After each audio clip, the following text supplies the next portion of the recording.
Assalamualaikum warahmatullahi wabarakatuh.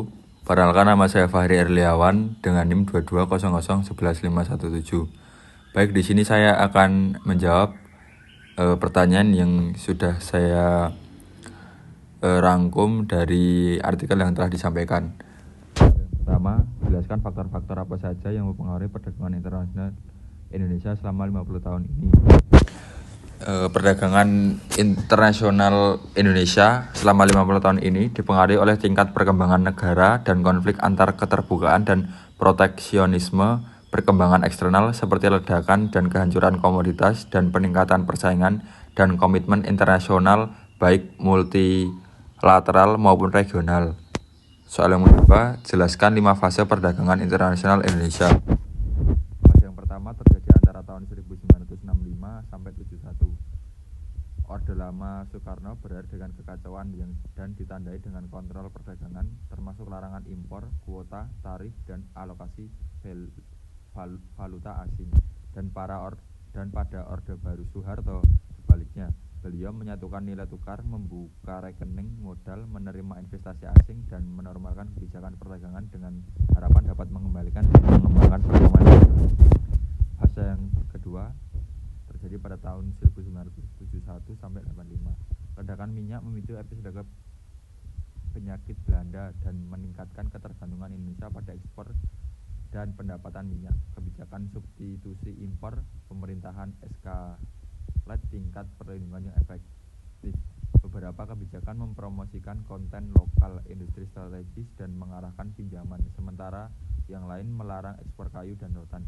Periode ini juga melihat devaluasi rupiah pada tahun 1978, kelanjutan substitusi impor dan perizinan impor yang menguntungkan kepentingan pribadi. Fase yang ketiga 1985 sampai 99. Akhir dari ledakan minyak pada pertengahan 1980-an bertepatan dengan resesi di seluruh dunia. Pemerintah menanggapi dengan deregulasi yang berani dan strategi ekspor diversifikasi yang agresif. Kebijakan perdagangan Indonesia dipengaruhi oleh pembentukan kawasan perdagangan bebas ASEAN pada tahun 1991, liberasi menjelang tujuan Bogor dari pertemuan pemimpin APEC 1994, dan pembentukan WTO pada tahun 1995. Tetapi pada saat yang sama, monopoli impor muncul dan negara memulai pengembangan model ekonomi yang terlalu panas di Asia selama tahun 1993 sampai 97, memuncak pada krisis keuangan Asia pada tahun 1997 sampai 98 yang menyebabkan pergolakan ekonomi, keuangan, dan politik yang dramatis. Fase yang keempat tahun 1999 sampai 2004. Program IMF mendominasi fase ini, bersama dengan penghabisan semua pembatasan impor, pengurangan tarif impor produk pertanian, dan perubahan institusional besar, termasuk pembentukan Bulog Badan Logistik Indonesia. Ambivalensi tentang program selama tahun 2002 sampai 2004 melihat reintroduksi pembatasan impor dan ekspor dan contoh proteksionisme yang merayap.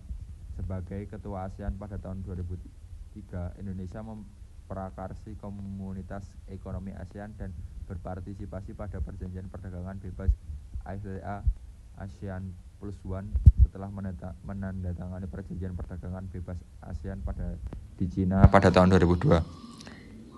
Fase yang kelima tahun 2004 sampai tahun 2015. Pemerintah Yudhoyono berusaha menyederhanakan kebijakan perdagangan dengan mengurangi pembatasan perdagangan dan meningkatkan transparansi. Dalam negosiasi perdagangan internasional, Indonesia mengadopsi pendekatan multi-track, multilateral, regional, dan bilateral. Ledakan komoditas selama tahun 2004 sampai 2011 melihat ekspor 3 kali lipat, membawa episode kedua penyakit Belanda selama tahun 2012 sampai 2014. Setelah krisis keuangan global dan jatuhnya harga komoditas, ekspor menurun, menciptakan defisit perdagangan. Proteksionisme yang merayap menyebabkan banyak pembatasan perdagangan diperkenalkan kembali. Sementara ambivalensi tentang keterbukaan tidak banyak membantu menyelesaikan masalah yang sedang berlangsung tentang bagaimana mendiversifikasi ekspor. penyakit Belanda dan krisis keuangan global.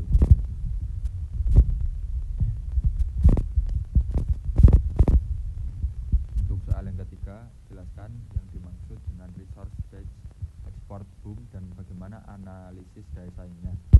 Pendekatan analisis yang disebut resource-based view menekankan peningkatan keunggulan persaingan yang berasal dari sumber daya strategis organisasi. Keunggulan bersaing competitive advantage memungkinkan perusahaan memperoleh kinerja unggul. Daya saing dari metode tersebut adalah keuntungan kompetitif, merupakan dampak dari kemampuan organisasi untuk memposisikan diri melebihi dalam menciptakan nilai dibandingkan dengan para pesaingnya, dan ketidakmampuan pesaing untuk menirunya. Teach, Pisano, dan Schwann 1997.